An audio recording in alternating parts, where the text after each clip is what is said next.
मोक्षमार्गस्य नेतारं वेत्तारं कर्मभूभृतां ज्ञातारं विश्वतत्त्वानां वन्दे तद्गुणलब्धये। तत्वार सूत्र की क्लास अपनी कंटिन्यूस चल रही है और उसमें 5वें अध्याय पर अजीव तत्वों का विचार कर रहे हैं, है ना। अजीव तत्वों के विचार में कल हमने धर्म और अधर्म के बारे में समझा था, लेकिन उससे ज़्यादा महत्वपूर्ण बात जो कल चर्चा में आई थी वो अंतरंग निमित्त नैमित्तिक संबंध की थी। बराबर, किसकी थी? अंतरंग निमित्त नैमित्तिक संबंध। अंतरंग निमित्त नैमित्तिक संबंध क्या है, कोई बताएगा थोड़ा सा? द्रव्य और पर्याय, दो चीजें। बराबर, बहिरंग जब हम द्रव्य को उपादान गिनते हैं, द्रव्य में कार्य हुआ इस एंगल से द्रव्य को उपादान गिनते हैं, तो बाकी सारी बाहरी द्रव्यों को हम क्या कह देते हैं? निमित्त। लेकिन जब हम कार्य यानी उस कार्य को और उस द्रव्य की उस वर्तमान पर्याय को उपादान गिनते हैं, तब बाकी सब द्रव्यों को, द्रव्य के गुणों को हम निमित्त के रूप में गिनते हैं। बराबर, ये दोनों प्रकार की व्यवस्था अलग अलग है। एक वास्तविक व्यवस्था है, बराबर, एक प्रमाण की दृष्टि की व्यवस्था है और एक नए की दृष्टि की व्यवस्था है। बराबर, समझे कि नहीं समझे? इतनी बात हमने कल चर्चा में ली थी। अब जरा हम आगे एक बहुत बड़े द्रव्य के बारे में चर्चा कर रहे हैं जो आकार में सबसे बड़ा है, बराबर, और सबको अवगाहन देता है। बराबर ना? उस द्रव्य का क्या नाम है? आकाश द्रव्य। बराबर, तो अब हम देखते हैं कि आकाश द्रव्य का क्या कार्य है। बराबर, देखो चलो सूत्र देखते हैं। आकाशस्यावगाः, 18 नंबर का सूत्र। आकाशस्यावगाः, बोलिए। आकाशस्य वगाः, आकाशस्यावगाः, आकाशस्य वगाः, बहुत बढ़िया। अवगाः, अवगाह यानी अवगाहन देना। किसका है काम? आकाशस्य, मतलब 6 द्रव्यों में से अवगाहन देने का काम आकाश द्रव्य करता है। इसीलिए अवगाहन देना आकाश का उपकार है। क्या शब्द बोला है? उपकार है। उपकार है का क्या मतलब है? यहाँ पर अवगाहन देकर बहुत बड़ा कृपा करता होगा वो हमारे ऊपर है। यहाँ उपकार का मतलब अनुग्रह के रूप में नहीं है। बराबर, ये उपकार का हम हेल्प करना या चैरिटी करना, ये लौकिक अर्थ है। शास्त्रीय अर्थ उपकार का अलग है। शास्त्रीय अर्थ निकलता है उप मतलब नजदीक रहकर जो कार्य करता है वो उपकार कहलाता है। बराबर, उप मतलब निकटवर्ती होकर, कार्य मतलब जो कार्य करे। तो जब भी कोई द्रव्य में कार्य होता है, फॉर एग्जाम्पल अवगाहन का कार्य हुआ, अवगाहन का कार्य हुआ कि नहीं हुआ? बोले हाँ हुआ। किसमें हुआ कार्य? अवगाहन का कार्य। अवगाहन का कार्य किसमें हुआ बताओ? अवगाहन मिला तो किसको मिला? जीव को मिला, पुद्गल को मिला, धर्म अधर्म को मिला। अरे पुद्गल को, स्वयं आकाश को भी अवगाहन किसके कारण मिलता है? आकाश के कारण मिलता है। नहीं तो अनवस्था दोष आ जाए। कोई कहे कि सबको अवगाहन तो आकाश देता है, आकाश को अवगाहन कौन देता है? आकाश को अवगाहन देने के लिए कोई दूसरा आकाश, दूसरे आकाश को अवगाहन देने के लिए तीसरा आकाश, ऐसे करते करते अनंत आकाश हो जाएंगे ना। समझ में आया कि नहीं आया? तो आकाश के बारे में जब हम पढ़ते हैं तब ये पढ़ते हैं कि 6 द्रव्यों को अवगाहन देने वाला अवकाश होता है। किसको? 5 को नहीं। 5 में तो निमित्त तो बन ही रहा है, लेकिन वो 6वें नंबर का जो द्रव्य स्वयं आकाश है, उस आकाश को भी अवगाहन आकाश ही देता है। बराबर। इसको ऐसे समझो जैसे जीव है ना, जीव 6 के 6 द्रव्यों 5 अन्य द्रव्यों को जानने वाला कौन है, बोले जीव। और स्वयं को जानने वाला कौन है, बोले वो भी जीव। कोई स्वयं को जानने वाला कोई दूसरा जीव थोड़ी है ख्याल में। तो ऐसे ही आकाश, आचार्यों ने ये सब प्रश्न उठाए। नैयायिक लोगों, मतलब खैर ठीक है, वो बहुत अच्छी दार्शनिक बात है, मैं भी उस पर नहीं लेके जाना चाह रहा, लेकिन कुछ एक दर्शन ऐसे हैं जो ऐसा अनवस्था दोष वाले होते हैं। वो कहते नहीं, आकाश को अवगाहन दूसरे गुण से मिलता है, दूसरे को तीसरे से, तीसरे को चौथे से, ऐसे करते करते एंडलेस प्रोसेस हो जाती है, और उस एंडलेस प्रोसेस को हम अनवस्था दोष कहते हैं। Got it? चलो, तो आकाश द्रव्य 6 के 6 द्रव्यों को अवगाहन देने में उपकारी है। उपकारी है मतलब क्या अर्थ किया कि अवगाहन मिलने का कार्य हो रहा है। अवगाहन मिलने का कार्य हो रहा है ना, ये हाथ है ना, ये हाथ अभी यहाँ है, तो इसको अवगाहन मिला कि नहीं मिला, बोले कार्य हो रहा है अवगाहन मिलने का। तो कार्य हो रहा है, तो कोई ना कोई किस में कार्य हो रहा है, बोले इस हाथ को हो रहा है, बराबर ना। तो ये हाथ हो गया उपादान कारण। अब ये कार्य हो रहा है तो इसके लिए कोई निमित्त कारण तो होगा।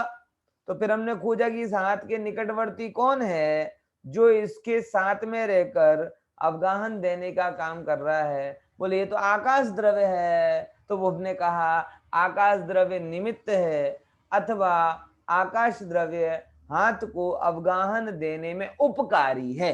क्या है? उपकारी। या निमित्त का मतलब हेल्पफुल वो वाला नहीं है, क्योंकि हेल्प करना मतलब इच्छा पूर्वक होता है। यहाँ आकाश को कोई इच्छा नहीं है,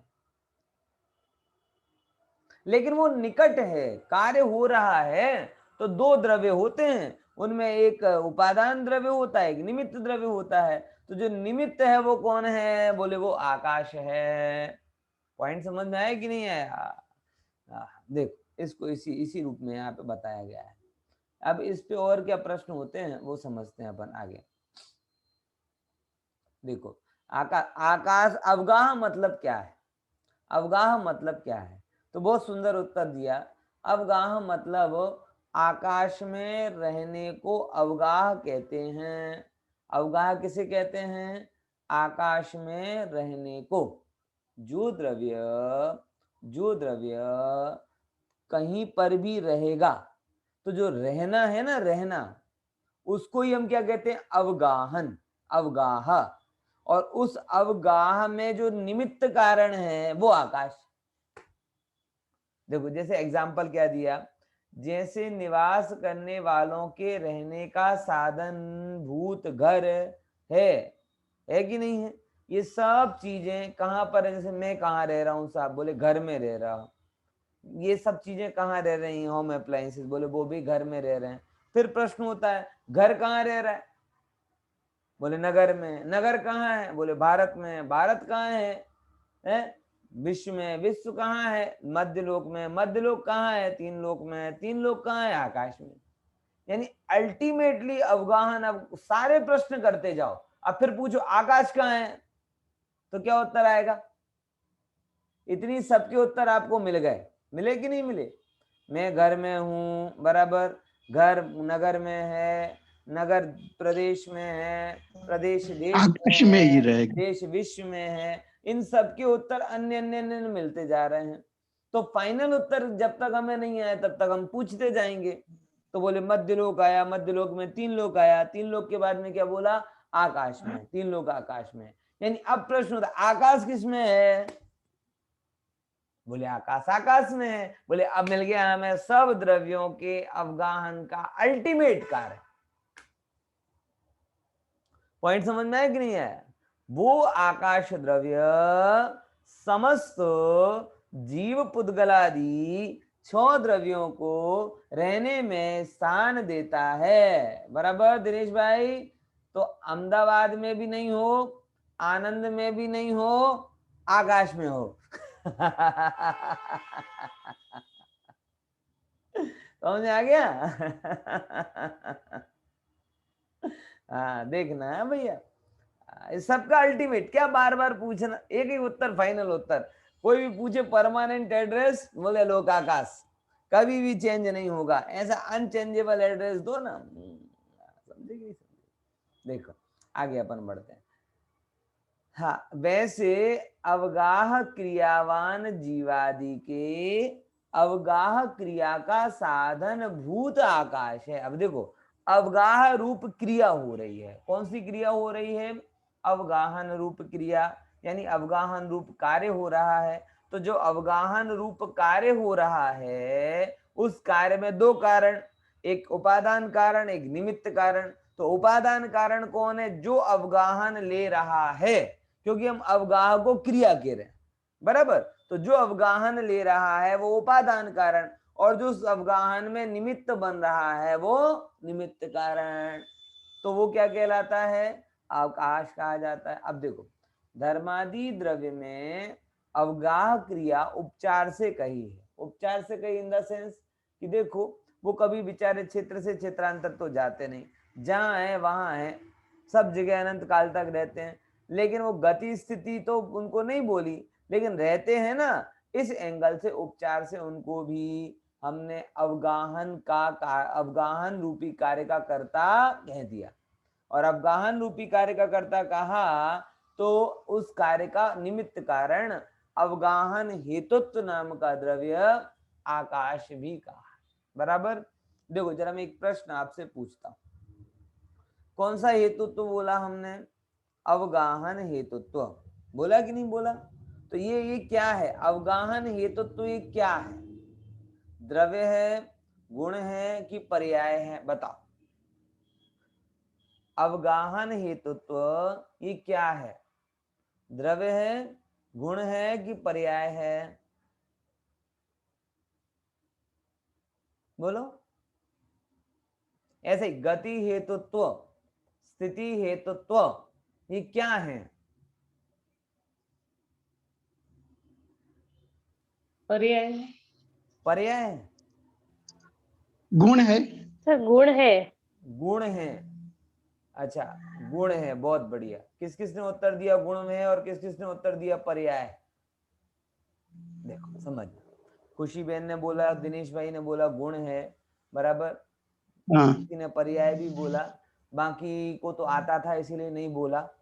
बाकी लोगों ने दूसरों को चांस दिया बोलने का कि भाई तुम चलो दूसरे बोलो, हम तो सब क्या है, हमें तो सब आता ही है, तुम लोग लाभ ले लो। देखो समझना, अब जैसे जीव का ज्ञान विशेष गुण है ना? क्या है? जीव का ज्ञान विशेष गुण है। पुद्गल का स्पर्श रसगंध वर्णादि विशेष गुण है। वैसे धर्म, अधर्म और आकाश इन तीन द्रव्यों के गति में हेतु बनना, स्थिति में हेतु बनना, अवगाहन में हेतु बनना और वर्तन यानी परिणमन में हेतु बनना, हेतु बनना रूप गुण है। समझ रहे? ये गुण का नाम है। पॉइंट ख्याल में आया? अवगाहन हेतुत्व, स्थिति हेतुत्व, गति हेतुत्व, परिणमन हेतुत्व, ये गुण है। उन द्रव्यों के विशेष गुण हैं, स्पेशलिटी है कि वह जीव पुद्गल के गमन में कारण बनते हैं, वह जीव पुद्गल के रुकने में कारण बनते हैं, बर्तन यानी परिणमन में कारण बनते हैं। बराबर समझ में आए कि नहीं आए? ये उनके विशेष गुण हैं। अब अगला प्रश्न, जिन्होंने पर्याय बोला था वो भी नाराज ना हो जाएं, तो उनसे भी पूछ लेते हैं कि अगर ये गुण हैं तो इनकी पर्याय क्या होती है? पॉइंट समझ में आया कि नहीं आया दिनेश भाई? है खुशी बहन, समझे ना कि अगर ये गुण है, गुण तो हैं, और गुण कभी पर्यायों के बिना नहीं होते, इतनी तो बात तय है। जैसे जीव है ना, जीव, जीव का ज्ञान गुण है, तो ज्ञान गुण की कुछ ना कुछ पर्याय होगी कि नहीं होगी? अरे होगी ना सर भाई। उनकी पर्याय हमेशा उसी रूप परिणमित होती होगी, उसी रूप जैसे कैसे होगी? आकाश की अवगाहन पर्याय। देना वो पता है। हाँ, हाँ बोलो, अवगाहना देना उसका पर्याय है। अवगाहना हाँ। देना उसकी पर्याय, तो उसका पर्याय का परिणमन कैसा होता है? जैसे एक खुशी बहन ने ऑप्शन दिया कि जैसी एक समय की पर्याय है वैसी दूसरे समय की पर्याय होती होगी, ऐसा है क्या? है कि कुछ अलग अलग पर्याय होती होंगी? देखो ऐसे समझो इसको, ट्रैक है ना, रेलवे का ट्रैक, बराबर ना। अब वो रेलवे का ट्रैक बहुत लंबा बिछा है साहब, 1000 किलोमीटर बिछा हुआ है। तो रेलवे का ट्रैक क्या करता है? रेल को चलाने में हेतु बनता है, यानी अपन कह सकते हैं ट्रेन चलन हेतु नाम का उसमें गुण है। बराबर। हाँ, पार्टी का कौन सा गुण है बर- कि ट्रेन चलन हेतुत्व, ये नया गुण है, कहीं पे भी डिक्शनरी में नहीं मिलेगा। बराबर, ये नया ही गुण है, अभी लेटेस्ट मार्केट में आया, ये समझ लो। है तो हाँ, ट्रेन चलन हेतुत्व नाम का गुण है। अब वो गुण है तो उसकी पर्याय होगी कि नहीं होगी? बोले होगी ना।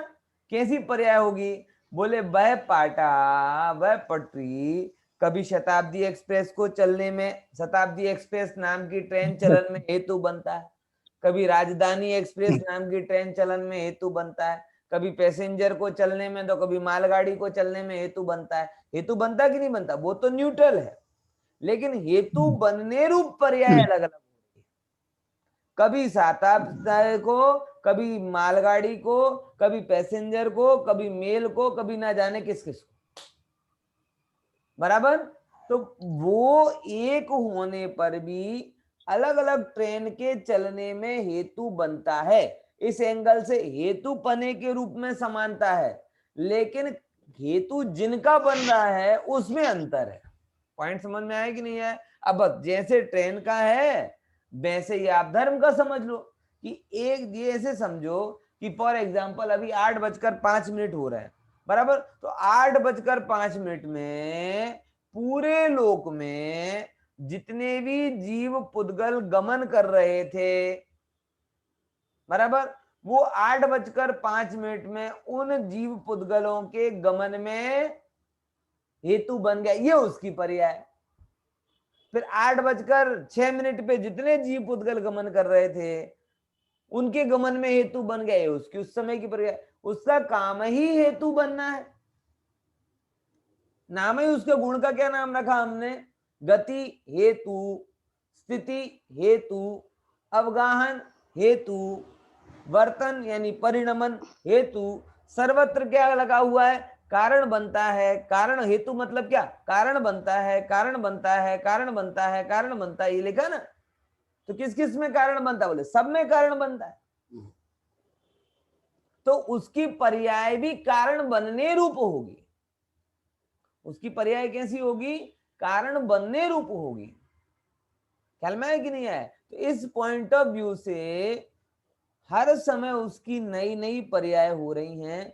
किस कारण से? गति में जैसे जैसे द्रव्य हैं, स्थिति में जो जो द्रव्य रुके, ऐसे अवगाहन हेतु आकाश का, कि अपन सब अवगाहन हैं, लेकिन सबका अवगाहन अलग अलग है कि नहीं? कभी किसी समय भीड़ होती है, कभी कहीं भीड़ होती है, कहीं कोई जगह सेंटर, तो उन द्रव्यों को उस समय अवगाहन देने में कारण बन जाता है। पॉइंट समझ में आया कि नहीं आया? जब जब अपनी जहां जहां जाते हैं, जो जो द्रव्य जहां जहां है, उसकी हेतु पने की शक्ति कॉमन है, लेकिन जिनका हेतु बनता है उसमें अंतर वहां आ जाता है। इस पॉइंट ऑफ व्यू से इनकी पर्यायों में अंतर भी होता है। क्लियर? तो धर्म, अधर्म, आकाश और काल, ये चारों के विशेष गुण कौन कौन से हैं? गति, स्थिति, अवगाहन और परिणमन, ये चारों का हेतुपना उनका मुख्य गुण है, और इसके कारण उनकी पर्याय भी वैसी ही होती हैं। क्लियर? देखो एग्जाम्पल और उसका खुलासा करते हैं। देखो जैसे निवास करने वालों को रहने में मकान कारण है, वैसे 6 द्रव्यों के अवगाहन, देखो लिखा ना 6 द्रव्यों, अकेले 5 का नहीं बोला, क्योंकि आकाश भी स्वयं के अवगाहन में ही है। बराबर, वो आकाश किसी दूसरे से अवगाहन मांगने नहीं जाता। बराबर। तो 6 द्रव्यों के अवगाहन में जो कारण बनता है वो आकाश द्रव्य होता है। देखो अब बहुत अच्छी बात कही है, क्रियावान जीव और पुद्गलों को अवकाश देना तो ठीक है, किंतु धर्मादि द्रव्य तो कहीं आते जाते नहीं है, अनादि काल से जहां के तहां स्थित हैं, अतः आकाश उनको अवगाह नहीं देता, वो तो खुद अपनी जगह पर है। तो कहते हैं ना, धर्म धर्म में यद्यपि अवगाह रूप क्रिया यद्यपि नहीं है, फिर भी वे समस्त लोकाकाश में व्याप्त हैं। अवगाहन भले ही नहीं, लेकिन कहीं ना कहीं तो है ना, इसीलिए उपचार से उन्हें भी अवगाही कह दिया जाता है। अवगाही मतलब जिसको अवगाहन मिल रहा है, बराबर। और जो अवगाहन दे रहा है वो आकाश, अवगाहन लेने वाला अवगाही, बराबर। और अवगाहक, अवगाहन देने वाला मतलब अवगाहक, बराबर ना, समझना। अब देखो आकाश का उपकार, समस्त द्रव्यों को अवगाह में आकाश साधारण कारण है। साधारण कारण का क्या खुलासा किया था कल? बेचारा दरिद्र, सबको कारण साधारण, और कोई काम नहीं है उसको, अवगाहन देता ही फिरता है? साधारण का क्या मतलब लिया? कॉमन, जो कारण सब में समान है, सर्वव्यापी कारण, यूनिवर्सल कारण। धर्म में साधारण पने की बड़ी महिमा है। ये तो लोक व्यवहार को हमने साधारण को साधारण बना दिया, लेकिन वस्तु व्यवस्था के व्यवहार में साधारण असाधारण रोल अदा करता है। मतलब उसका कोई, जिसका कोई ऑप्शन ना हो ना, नो अदर ऑप्शन, वो कहलाता है साधारण। बराबर, समझे कि नहीं समझे? यूनिवर्सल, एकमात्र सामान्य कारण, उसको समझे। हमें वो तो विशेष होने में रस है, हमें सामान्य होने में रस ही नहीं है, इसीलिए विशेष विशेष गतियों में जाते हैं। कभी नरक में खुद का मारते हैं, कभी त्रियंच में भटकते हैं, कभी कीड़े मकोड़े बनते हैं। एक सामान्य जीव स्वभाव की दृष्टि की होती तो इतना भटकना हमारा नहीं होता। ख्याल में आया? देखो चलो अब यहाँ पे बात करते हैं। समस्त द्रव्यों को अवगाह देने में आकाश साधारण एकमात्र कारण है। अब देखो, यद्यपि मूर्तिक का मूर्तिक से व्याघात होता है। फॉर एग्जाम्पल, ये मूर्तिक है ना, मूर्तिक मोबाइल है, मूर्तिक हाथ है, तो ये हाथ इस मोबाइल से टकराता है, इसे बोला है व्याघात। मतलब कि ये दोनों एक साथ टकराते हैं, और टकराते इसीलिए एक दूसरे के हाथ में रह सकते हैं। अगर ये टकराते नहीं तो हाथ में रह सकता है क्या? बोले नहीं रह सकता था, क्योंकि रुकने के लिए टकराना जरूरी है। अब यहाँ कहते हैं, यद्यपि मूर्तिक का मूर्तिक से व्याघात होता है, ये हाथ ने ये मोबाइल से टकराया, और ये हाथ मोबाइल से टकराया, इसके कारण मोबाइल इस हाथ पर आ गया, ये किसके कारण हुआ? व्याघात से हुआ। पर इससे आकाश को अवगाह देने रूप सामर्थ्य नष्ट नहीं होता। इससे कोई आकाश का सामर्थ्य नष्ट नहीं होता, क्योंकि ये तो व्यवहार से दिख रहा है कि मोबाइल हाथ को पकड़े है, लेकिन निश्चय से देखोगे तो हाथ को भी कुछ ना कुछ तो अवगाह है ना, बोले वो आकाश। आलोकाकाश का भी अवगाह देने का स्वभाव है, बराबर। जैसे वो तो 6 द्रव्य वहां जाते नहीं है, जाए तो आकाश को कोई प्रॉब्लम नहीं है।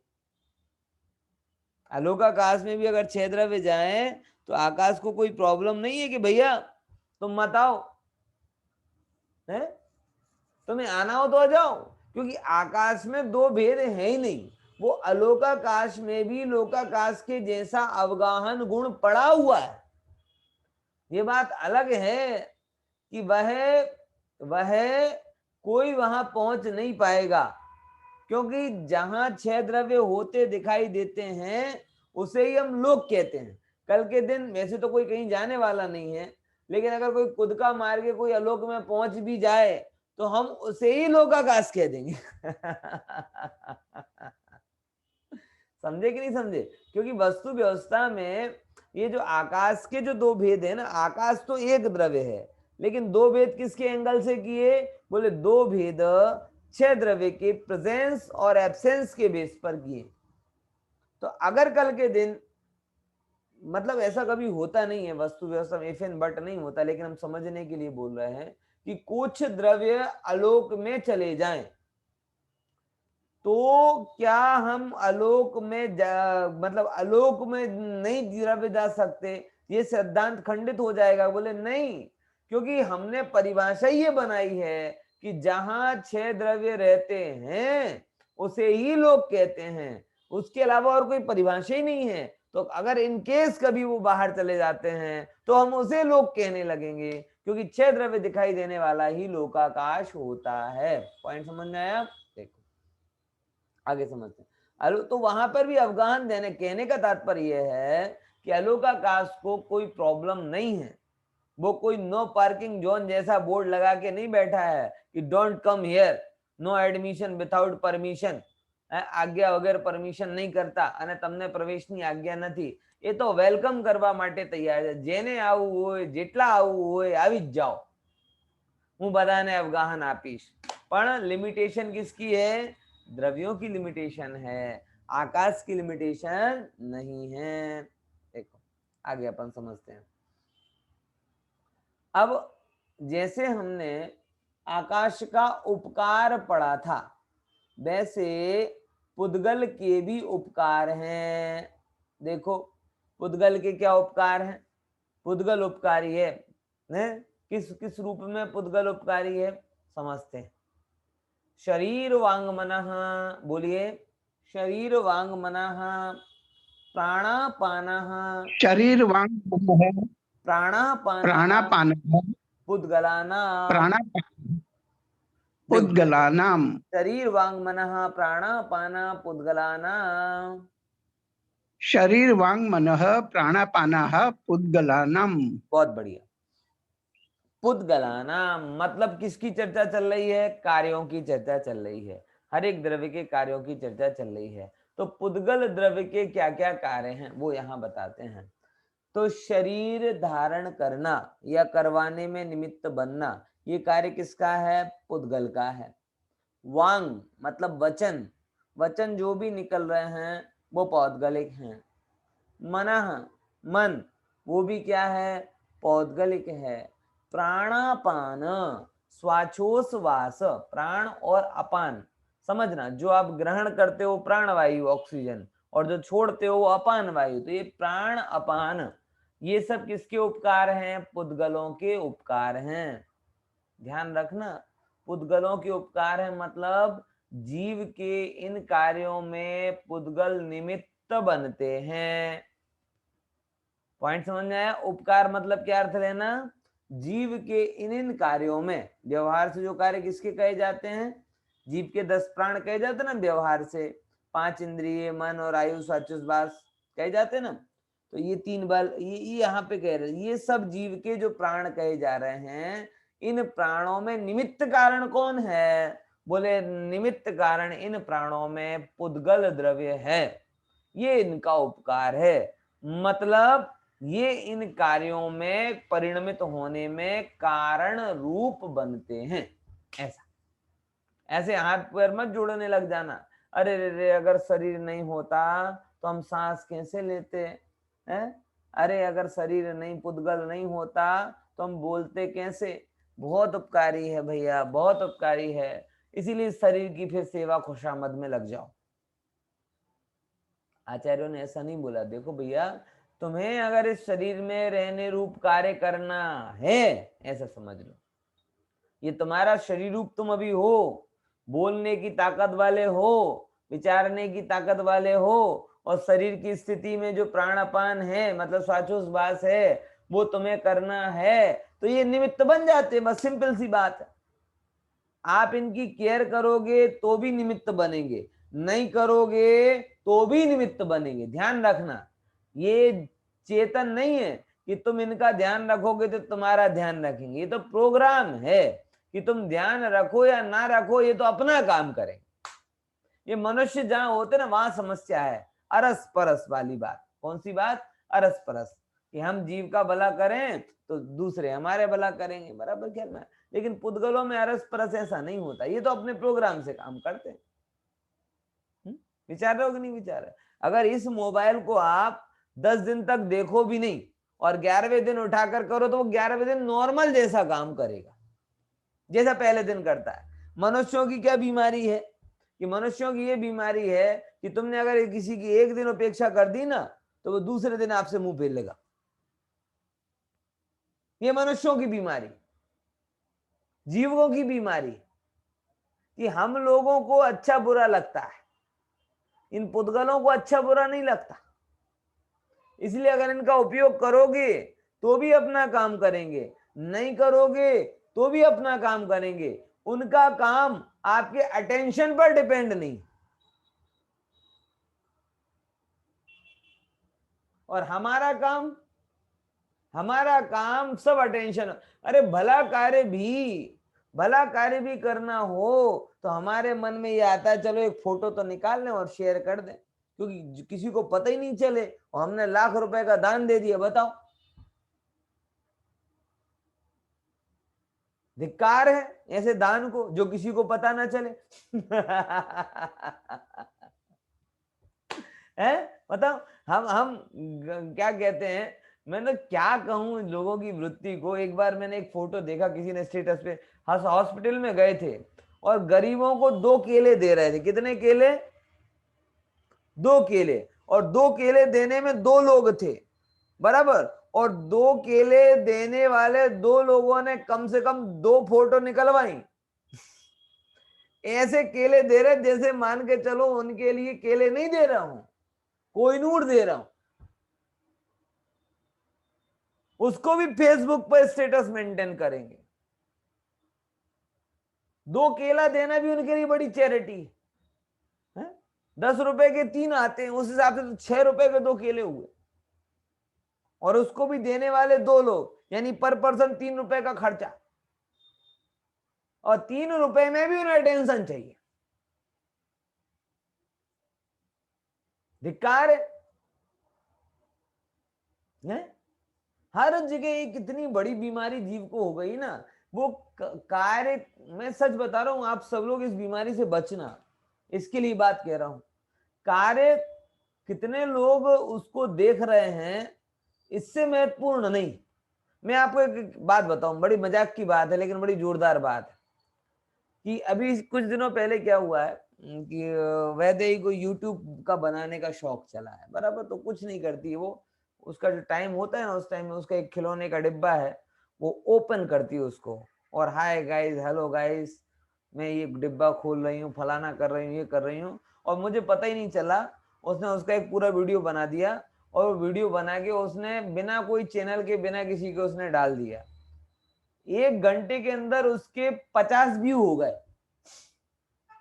और मैं रोज देखता हूं मेरे 10-15 से ज्यादा नहीं होते।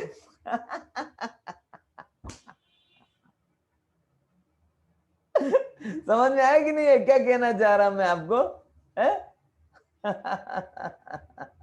कहने का तात्पर्य यह है कि कितने लोग अटेंशन दे रहे हैं, उससे उस कार्य की वैल्यू नहीं होती। कार्य की वैल्यू के कुछ अलग पैरामीटर हैं। 10-50 लोगों ने देख लिया, 100-200 लोगों ने देख लिया, 1000-2000 लाइक मिल गए तो कार्य अच्छा हो गया, ऐसा नहीं। ख्याल में है कि नहीं आ रहा? और मैं आपको गजब बात बताऊं, ये बड़ी गजब बात है, आप सब लोग इस बात को समझिएगा। ये पूरा यूट्यूब और फेसबुक का सर्वे है कि जो चीज जितनी ज्यादा देखी गई है वो चीज उतनी कम वैल्यूबल थी, और जो जितनी कम देखी गई है वो उतनी ज्यादा वैल्यूबल। ये सर्वे आया था अभी थोड़े दिन पहले, आपको पता हो चाहे नहीं। मतलब ये एक जो लाइक, कमेंट और शेयर की दुनिया बन गई है, इससे हर चीज की वैल्यू इससे ही मापी जा रही है। ये एक नए प्रकार का सोशल सिनारियो है जो कि पूरी गुणवत्ता को खराब किए दे रहा है। कार्य की गुणवत्ता क्या है ये हमारे नापने के पैरामीटर ही खराब हो गए। प्रवचन सुनेंगे कहीं पे अगर 2000 लोग जुड़े हैं, बहुत बढ़िया प्रवचन है, अरे 2000 होंगी, 2 होंगी, 5 होंगी, 10 होंगी, 7 होंगी, ये कोई गिनती मायने नहीं रखती। आप गुणवत्ता पर ध्यान दो, संख्या पर जाओगे तो अटक जाओगे। बात ख्याल में आ रही कि नहीं? अरे यार विचार करो, कोई भी कुछ भी जितना खराब लिखेगा, जितना भद्दा होगा, जितना बेहुदा होगा, इस ऑनलाइन की दुनिया में वो ज्यादा दिखेगा, और जितना काम का होगा वो उतना कम चलेगा।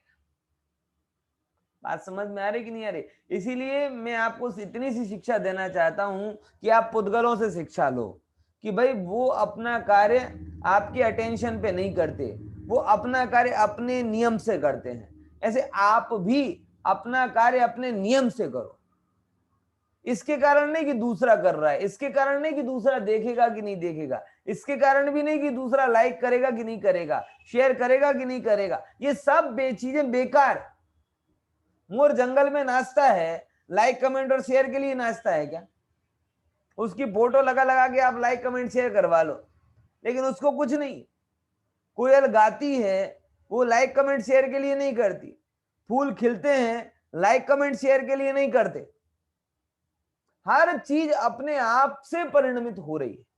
इस मनुष्य को ही पता नहीं क्यों हर जगह दूसरों से सर्टिफाई कराने की जरूरत पड़ती। हर चीज में कंफर्मेशन, दूसरा कोई बोले तो बढ़िया। कपड़े पहनेगा खुद के आनंद के लिए नहीं पहनेगा, किसके आनंद के लिए पहनेगा? दूसरे। समझ में आया कि नहीं आया? इसलिए आप क्या कहें, माता बहनों को थोड़ी ज्यादा समस्या होती है। ख्याल में एक आज ही मैंने एक जोक पढ़ा, बड़ा अच्छा जोक था कि एक कोहरे के टाइम पर एक बहन जी रेलवे स्टेशन पर पहुंची। वो जो होता है ना इंफॉर्मेशन डिपार्टमेंट वाले ने पहले ही बोल दिया कि देखो बहन जी, कोहरे के कारण सारी ट्रेन लेट चल रही हैं, और कुछ पूछना है क्या? तो वहां बहन जी बोलती है कि वो तो सब ठीक है, इस ड्रेस में मोटी तो नहीं लग रही।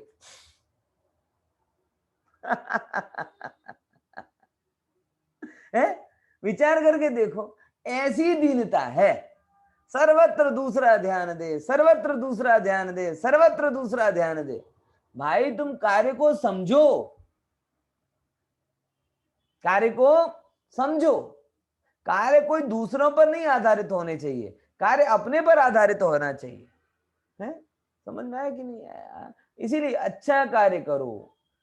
बात इससे मैंने चालू की थी कि शरीर को आप ये मत समझो कि शरीर पर हम, जो आज के दिमाग में पूरी बात में इसके लिए कह रहा था कि हमारे दिमाग में एक भ्रम पड़ा हुआ है कि हम जितना इसका ध्यान रखेंगे शरीर का, वो उतना अच्छा चलेगा। बोले नहीं, शरीर पुद्गल है, बराबर। वो आपके अटेंशन से अच्छा चल रहा हो ऐसा नहीं है, उसके अंदर खुद का प्रोग्राम है, और वो प्रोग्राम जिस दिन आप गर्भ में आए थे उस दिन से एक्टिवेट हो गया था कि आपको गर्भ में से लेकर मरण तक कितने वर्ष तक जीना है, कैसे जीना है, किन किन अवस्थाओं को क्रॉस करते हुए जीना है।